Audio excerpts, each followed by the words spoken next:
Buenos días. ¿Se escucha bien atrás? Gloria al Señor.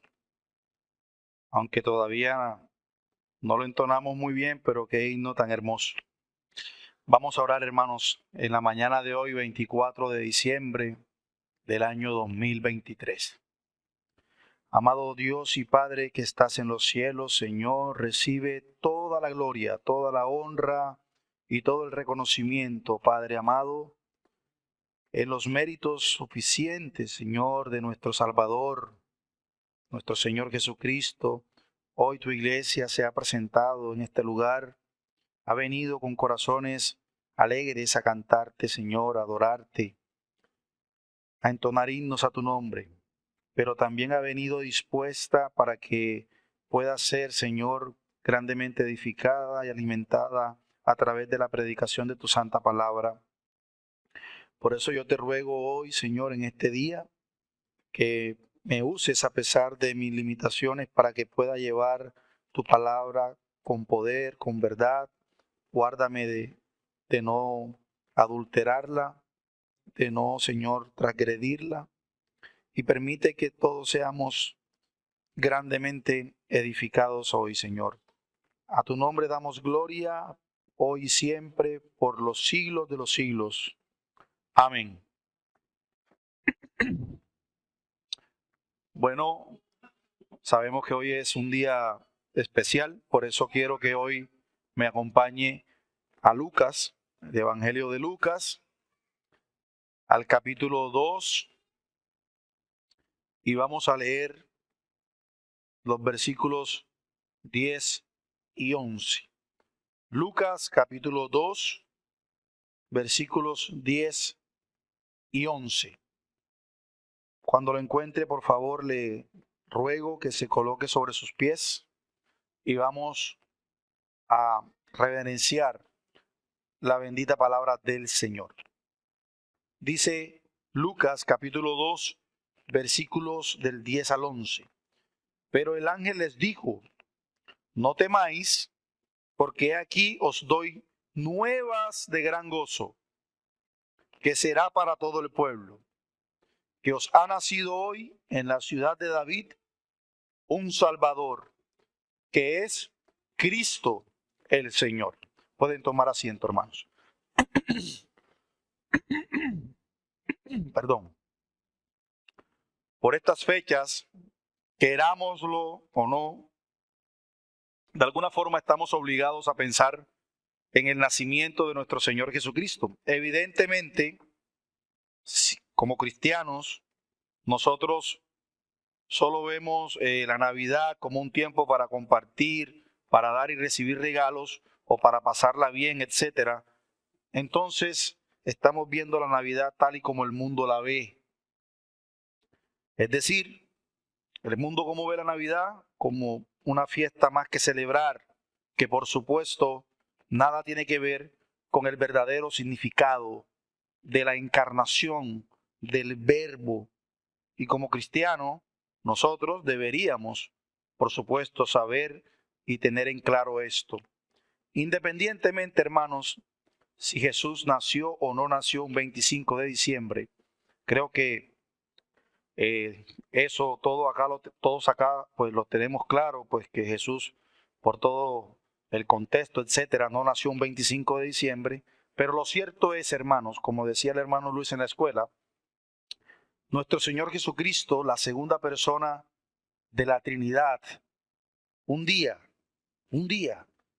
en que la providencia del Señor, y ese día la Escritura no lo menciona, el Señor vino a este mundo como hombre, se encarnó. Por lo tanto, es algo legítimo y es algo digno de ser elogiado, de ser recordado, de ser alabado. Meditar, hermanos, en la encarnación de nuestro Señor Jesucristo en cualquier día del año es digno, es importante. Es este hecho de la Navidad o Natividad, que simplemente significa nacimiento, recuerden eso. Por el hecho de que el Hijo de Dios se haya hecho hombre, eso nos llevaría a hacernos una pregunta importante. ¿Por qué Dios se encarnó? ¿Por qué? ¿Por qué lo hizo? Y esa pregunta, mis hermanos, es la que busco responder en la mañana de hoy, 24 de diciembre del año 2023. Y espero que todos los que estemos aquí, de alguna forma, salgamos con un concepto correcto de lo que significa el hecho más importante en la historia de la humanidad, como dijo el hermano Luis hace un rato, el hecho más importante que ocurrió en el universo. El hecho que un día, para la alabanza y gloria de su gracia y para reconciliarnos consigo mismo, Dios envió a su Hijo. Nacido de mujer, nacido bajo la ley, para que nosotros hoy pudiésemos recibir la adopción de hijos. Mi sermón hoy lleva como título Nuevas de gran gozo, porque son nuevas de gran gozo. Y vamos a dividirlo en dos encabezados, que son los dos versículos que acabé de leer, versículo 10 y versículo 11. En primer lugar, vamos a analizar el gozo de la buena nueva o las nuevas de gran gozo que encontramos en el versículo 10.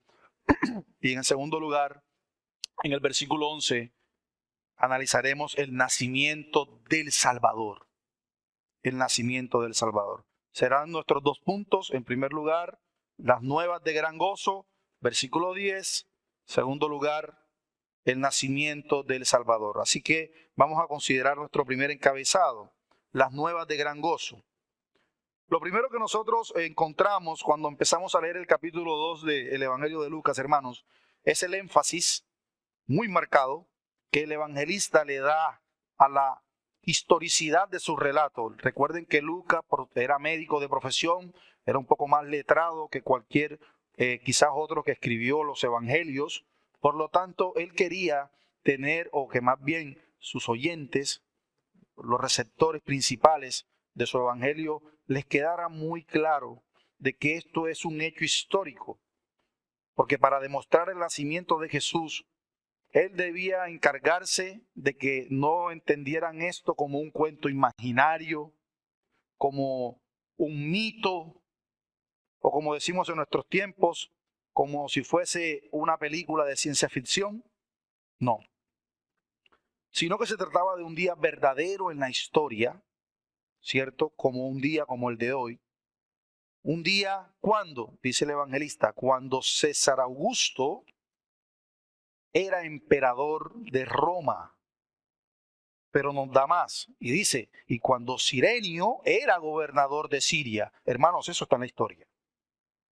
Y nos coloca en ese contexto. Fue en un día real en la historia.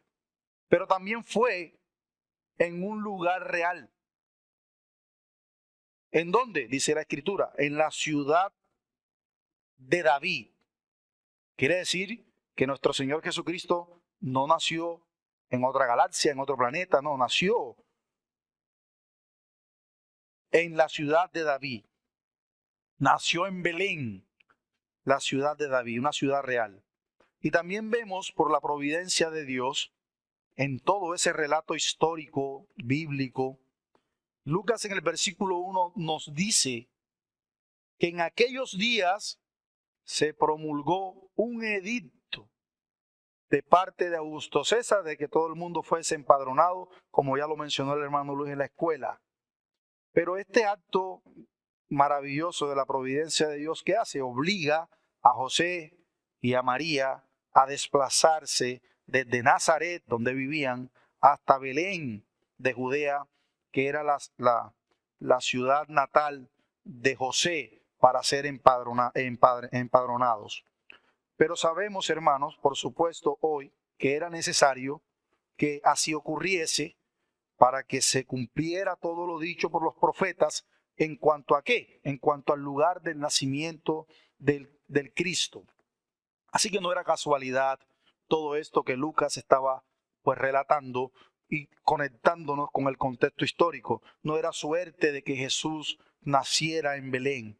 Dios habló por medio de el profeta Miqueas, uno de sus profetas menores, 580 años antes de que naciera Jesús, hermanos. El profeta Miqueas dice lo siguiente, Miqueas capítulo 5, versículo 2. Pero tú, Belén Efrata, pequeña para estar entre las familias de Judá, de ti saldrá el que será Señor en Israel, y sus salidas son desde el principio, desde los días de la eternidad. Así que no fue casualidad, esto fue una profecía que se dio 580 años antes del nacimiento de Jesús y que se ve el cumplimiento en la historia, y Lucas se encarga de dejárnoslos muy en claro.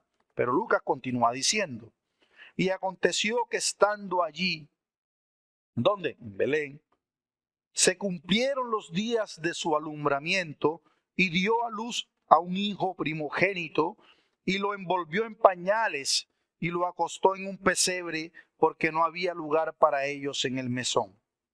Y yo quiero que hoy meditemos en esa escena. Todas las personas, escuchen bien, que eran de Belén, todas esas personas que vivían en otras ciudades de Israel. Belén era una ciudad muy pequeña, muy pequeña. Todas esas personas que vivían fuera de esa ciudad debían trasladarse hasta esta ciudad que era su ciudad natal para ser empadronados. Por supuesto, ¿esto qué implicaría? Que todos los alojamientos o los hoteles o los hospedajes en ese momento pues estuvieran llenos.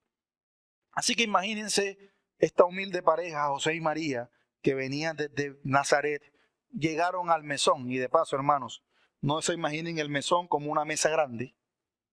El mesón era un hospedaje, un lugar para hospedarse, que normalmente tenía 2 pisos. En el primer piso estaban un lugar como donde se amarraban los animales, los camellos, los caballos y todo lo que ellos traían, y en el segundo piso era que se encontraban los dormitorios. Entonces, por supuesto, la parte de abajo era un lugar reservado solo para los animales, donde había paja, donde había, pues, obviamente todo lo que implica tener animales allí, maloliente, antihigiénico, todo eso que usted, no sé si, yo sé que aquí hay muchas personas que son de pueblos y han visto un establo donde se apacentan los caballos, y eso es muy antihigiénico, muy maloliente. Bueno, hermanos, fue en ese establo maloliente, antihigiénico, donde nació el Rey de Gloria y fue colocado en un pesebre. La pregunta, ¿tendría que ser así? ¿Por qué en ese lugar? ¿Por qué en ese lugar maloliente? ¿Por qué en ese lugar tan antihigiénico el Rey de Gloria? La persona más importante en el universo, la persona más importante que existe. ¿Por qué debía nacer en ese lugar? ¿Acaso no era que merecía un lugar más digno donde nacer? Pues Dios tenía el propósito, hermanos, de mostrar su humillación conforme a las profecías acerca de él. Dice en Isaías capítulo 53, por ejemplo, versículo 3, despreciado y desechado entre los hombres, varón de dolores, experimentado en quebranto, y como que escondimos de él el rostro, fue menospreciado y no lo estimamos. ¿Había sido apropiado, pregunto yo, que el hombre que debía morir casi que desnudo en una cruz estuviera cubierto de lino fino en su nacimiento? ¿Sería apropiado eso? ¿Acaso hubiera sido inapropiado que nuestro Redentor, quien iba a terminar siendo sepultado en un sepulcro prestado, porque ni siquiera era un sepulcro propio, porque solamente los más adinerados tenían ese derecho de tener un sepulcro para ellos, lo tenían que comprar?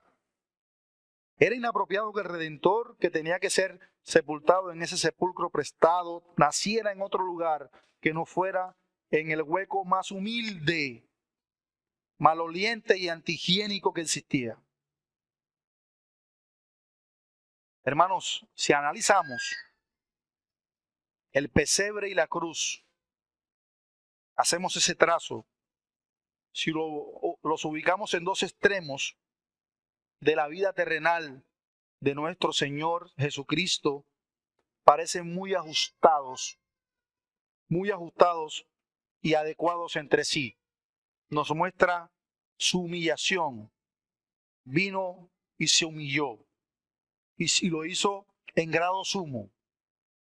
El Cristo que iba a ser, o que iba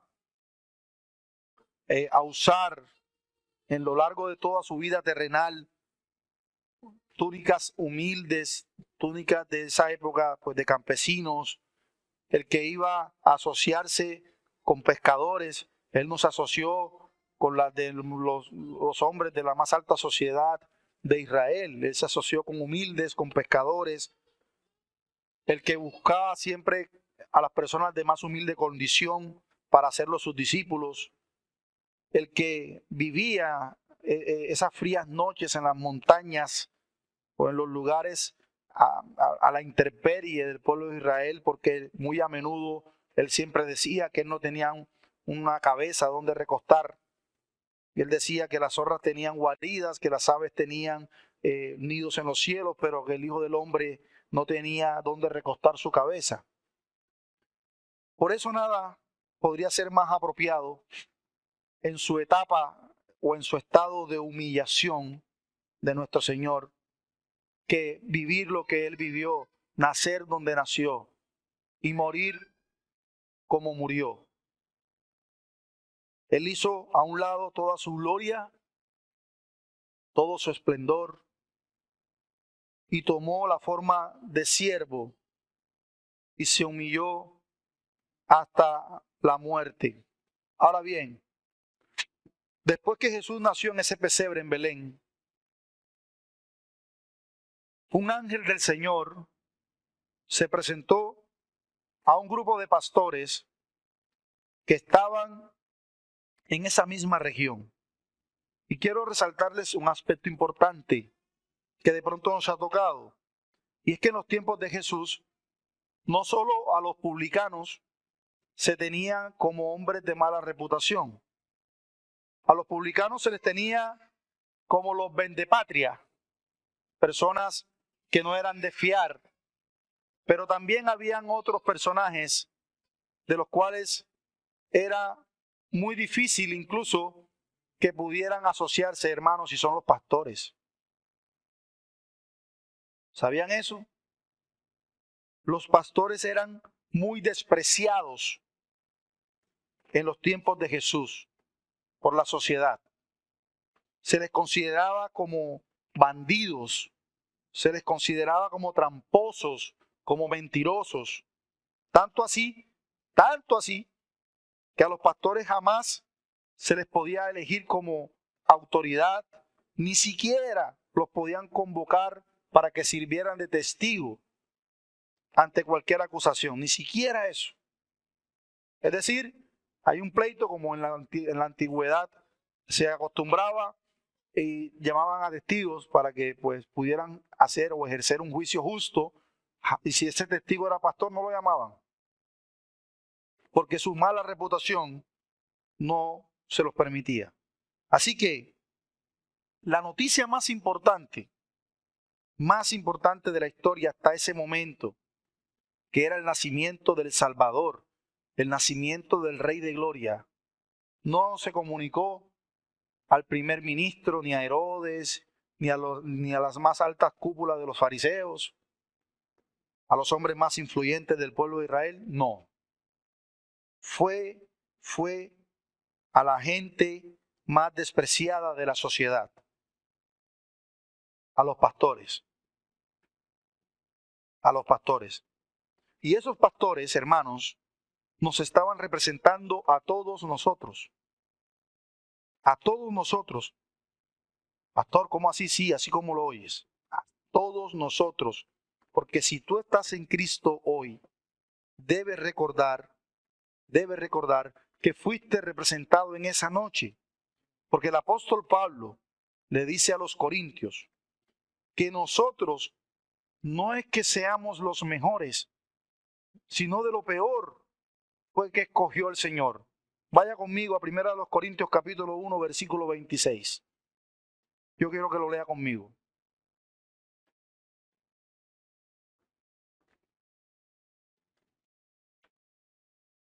Usted y yo fuimos escogidos no por ser mejores. 1 Corintios capítulo 1, versículos 26 al 29. Dice el apóstol Pablo: pues mirad, hermanos, vuestra vocación, que no sois muchos sabios según la carne, ni muchos poderosos, ni muchos nobles, sino que lo necio del mundo escogió Dios para avergonzar a los sabios. Primero, somos necios. A lo débil del mundo escogió Dios para avergonzar a los fuertes. Somos débiles. Y lo vil del mundo y lo menospreciado escogió Dios, y lo que no es, para deshacer lo que es, a fin de que nadie se jacte en su presencia. ¿Sí escuchó bien?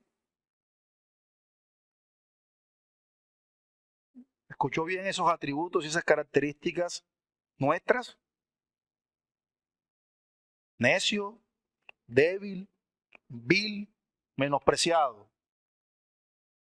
Igual que esos pastores que recibieron esa noche la noticia más importante del universo, que la segunda persona de la Trinidad se iba a encarnar. Así que Dios en su soberanía escogió lo necio, lo débil y lo vil del mundo. ¿Y saben para qué? Para que nadie se jacte en su presencia. Así que el mensaje que se les da a aquellos pastores, representantes de todos los despreciados de este mundo, hermanos, está lleno de alegría y está lleno de esperanza. Este ángel enviado por el Señor estaba a punto de anunciar no noticias tristes, sino noticias que eran nuevas de gran gozo. Por eso el sermón se llama así, nuevas de gran gozo.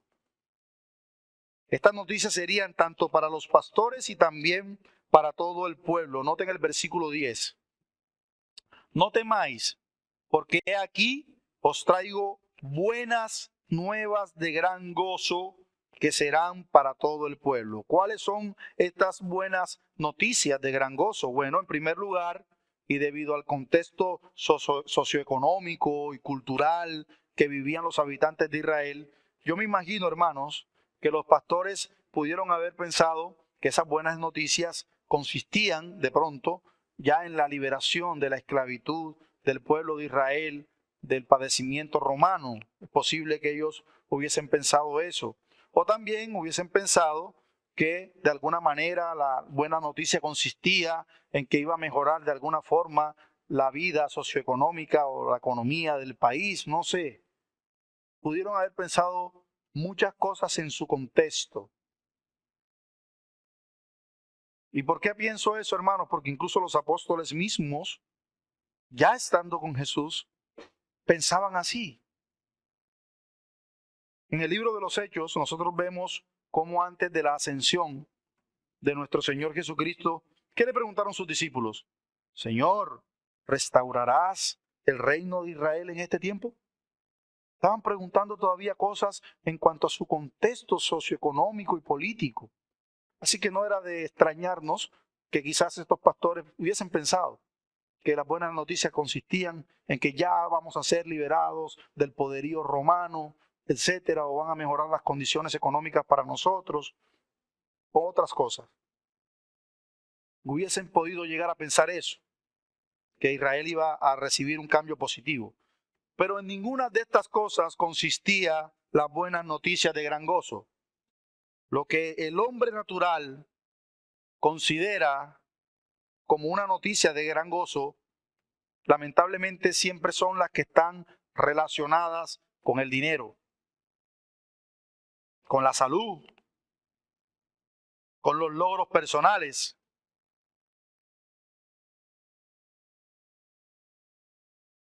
Siempre, hermanos, lo que el hombre natural tiene como buenas noticias, por lo general lo enfoca en cosas que son triviales, efímeras, temporales.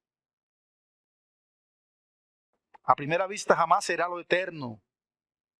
Jamás.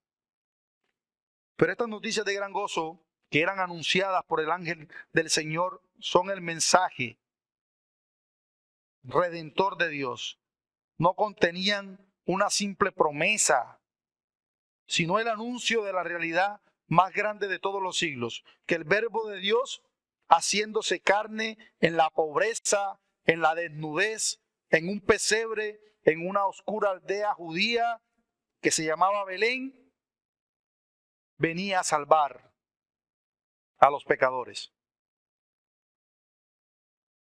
Las nuevas, hermanos, las nuevas gran noticias de gozo son el nacimiento de la esperanza misma para el hombre perdido en las tinieblas del pecado.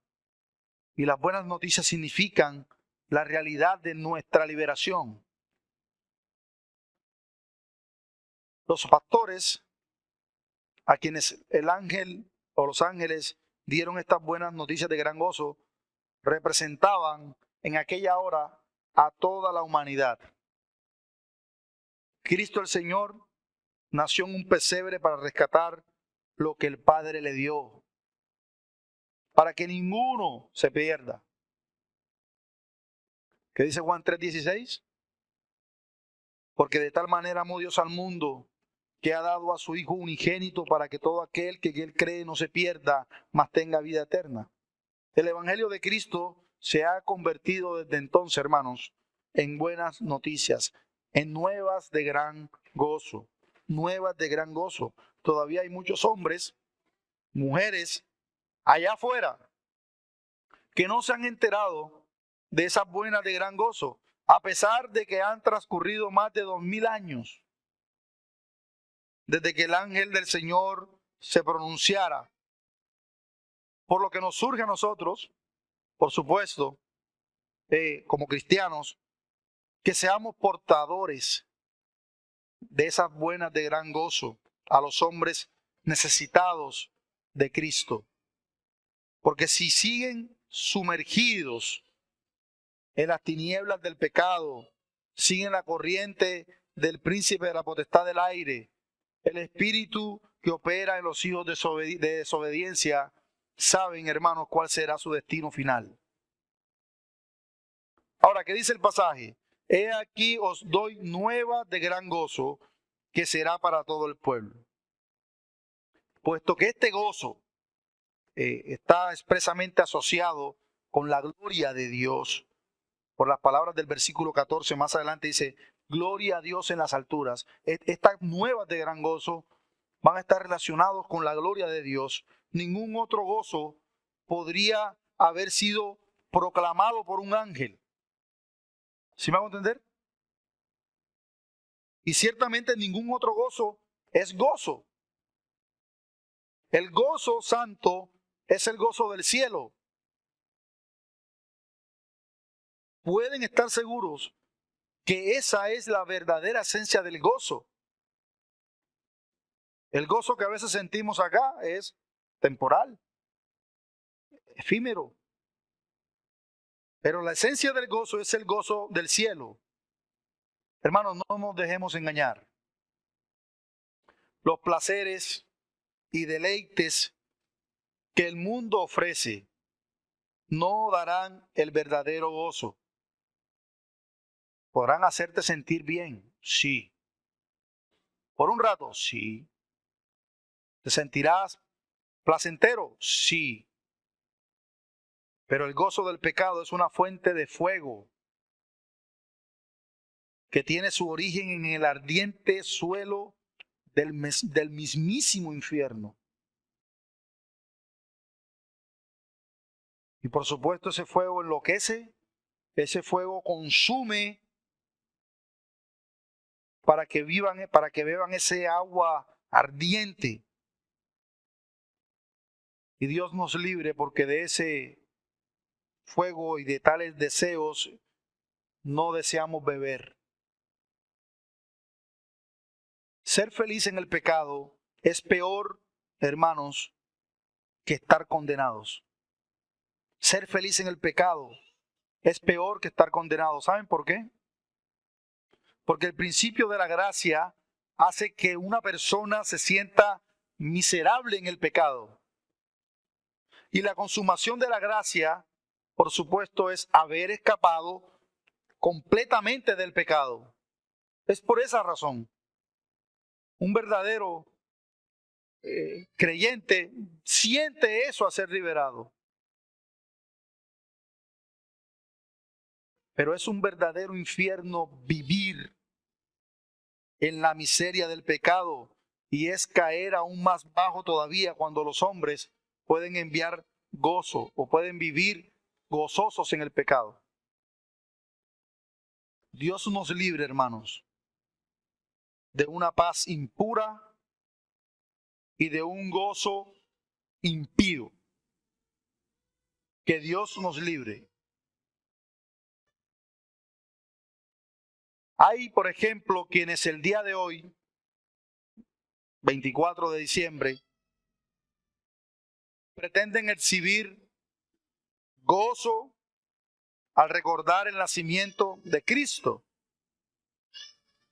pero no buscarán su placer en Cristo. Se reunirán, celebrarán con la familia, estarán alegres, celebrando el nacimiento de Cristo, pero no buscan su gozo en Cristo. Para muchos, Cristo es reducido a un niño envuelto en pañales en ese establo. En ese establo lleno de vacas, de caballos, etc. Pero ignoran el evento más importante y sublime de la historia. Ignoran que el creador de todas las cosas, que el Rey de Reyes y Señor de Señores, la segunda persona de la Trinidad, estaba dejando su trono de gloria para adentrarse en este tiempo, para adentrarse en lo temporal, porque recuerden que Él es atemporal, Él está por encima del tiempo. ¿Para qué? Para resolver el problema más horrendo que tiene la humanidad. ¿Y saben cuál es ese problema? El pecado.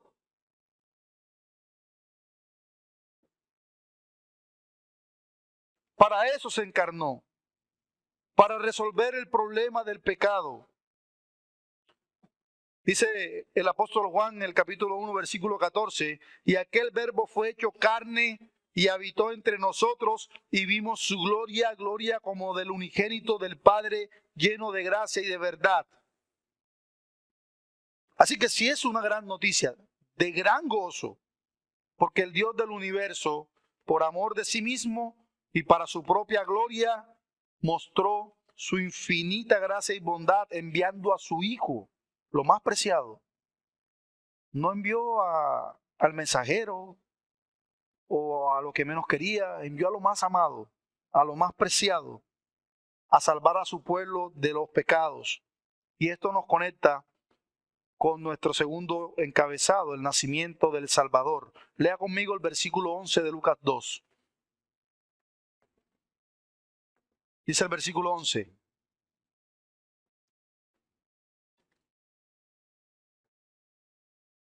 Que os ha nacido hoy en la ciudad de David un Salvador, que es Cristo el Señor. Y ese versículo 11 nos revela una verdad fundamental sobre el nacimiento de Jesús. Que os ha nacido hoy en la ciudad de David un Salvador, que es Cristo el Señor. Estas palabras encapsulan la esencia misma del Evangelio, hermanos, y nos brindan una comprensión profunda del propósito de la venida de Jesús a este mundo. Un Salvador. Esa primera parte del versículo nos representa a Jesús como el Salvador que fue prometido, porque Dios no es como nosotros, Dios sí cumple sus promesas. Él sí cumple lo que promete. Aquel que vendría a liberar a la humanidad del pecado y restaurar la relación rota con Dios. ¿Recuerdan aquella promesa en Génesis 3:15? Cumple. La necesidad de un Salvador también va a revelar la condición perdida y necesitada del ser humano, incapaz de redimirse a sí mismo, completamente incapaz de desear lo bueno, completamente incapaz de hacerlo. Jesús vino a cumplir esta necesidad, ofreciendo la única solución que había a través de su sacrificio en la cruz. ¿Había otra solución? ¿Cómo era posible que se pudiera negociar con la justicia y la santidad de Dios sino la cruz? Así que nació un Salvador. Pero Lucas dice que es Cristo. Y la palabra Cristo, por supuesto, significa ungido. Ungido es una designación del Mesías prometido en el Antiguo Testamento. Jesús es el cumplimiento de todas las profecías mesiánicas. Tanto los profetas mayores como los menores, todos profetizaron acerca de este Mesías, de Jesús, el ungido de Dios, que traería consigo redención y el reino de Dios. Su venida, hermanos, no fue un mero accidente histórico, sino el cumplimiento perfecto del plan de Dios para la salvación de la humanidad. Así que el Cristo, el ungido, el Mesías, pero también traía otro título. Dice Lucas, el Señor. Es Cristo, el ungido, sí, pero también es Señor. Y esta afirmación, ¿qué proclama? La soberanía y la autoridad suprema de Jesús sobre todas las cosas. Él es el Señor de todo lo que ves y también de todo lo que no ves. Él es el Señor de señores, el gobernante supremo cuya autoridad trasciende todo tiempo, espacio. Reconocer a Jesús como Señor implica someterse a su voluntad. Eso implica hacer su voluntad, obedecer sus mandamientos, rendirle culto, adorarlo, un servicio a Él. Porque Él es nuestro Señor. Y por supuesto eso tiene numerosas implicaciones prácticas para nuestra vida como creyentes. ¿Por qué? Por ejemplo, el primer paso esencial, reconocer a Jesús como Salvador, implica comprender primero pues nuestra condición de pecado, nuestra condición de perdición, y aceptar que existe una provisión divina de salvación a través de Él, a través de Cristo. Esta aplicación nos llama, por supuesto, a abandonar aquella idea de que podemos salvarnos a nosotros mismos y depositar nuestra confianza completa en la obra redentora de Jesús. Nos llama todo el tiempo y nos recuerda, ven, no se trata de tus obras, no es por tu buen comportamiento, no es por lo buen vecino que seas, ni por lo buen hijo que seas, ni por lo buen padre que seas, ni por lo buen esposo que seas. Es por la obra de Cristo. Pero también nos recuerda otra realidad,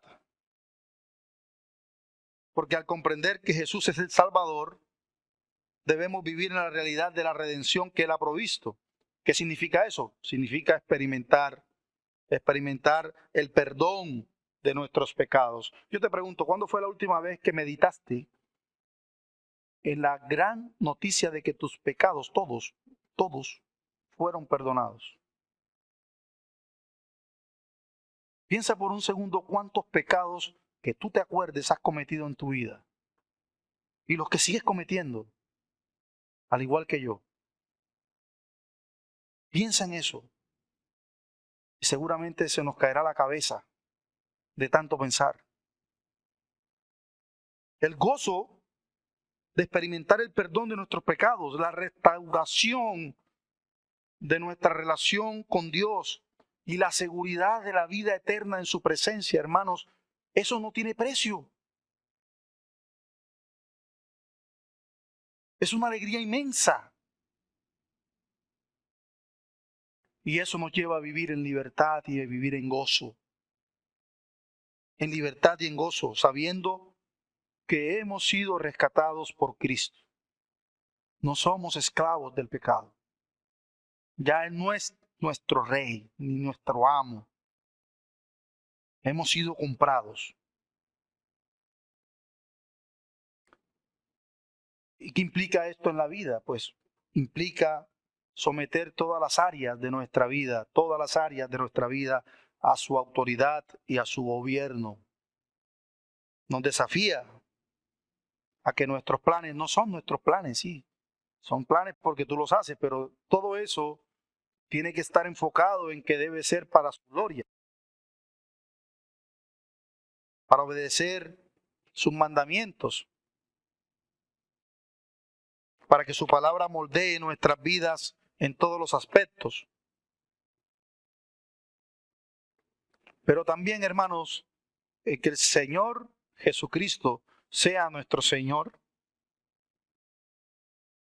también implica en que nos inste, nos llame a compartir con otros la buena noticia que Jesús es el Salvador y el Señor.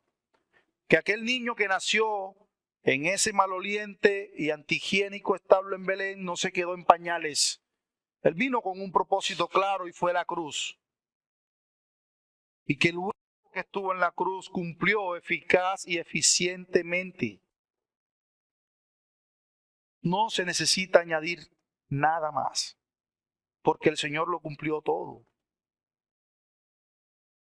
Él es el único camino hacia Dios. No hay más. Así que en resumen, hermanos, las aplicaciones de estos versículos nos desafían a vivir en la plena realidad de la obra redentora de nuestro Señor Jesucristo, a someternos a su señorío en todas las áreas de nuestra vida, a proclamar su salvación en un mundo que está necesitado. Así como usted y yo, el día que el Señor nos salvó, estábamos en necesidad. Así también hay un mundo en necesidad que está ansioso por escuchar las nuevas de que el Señor vive a los pecadores.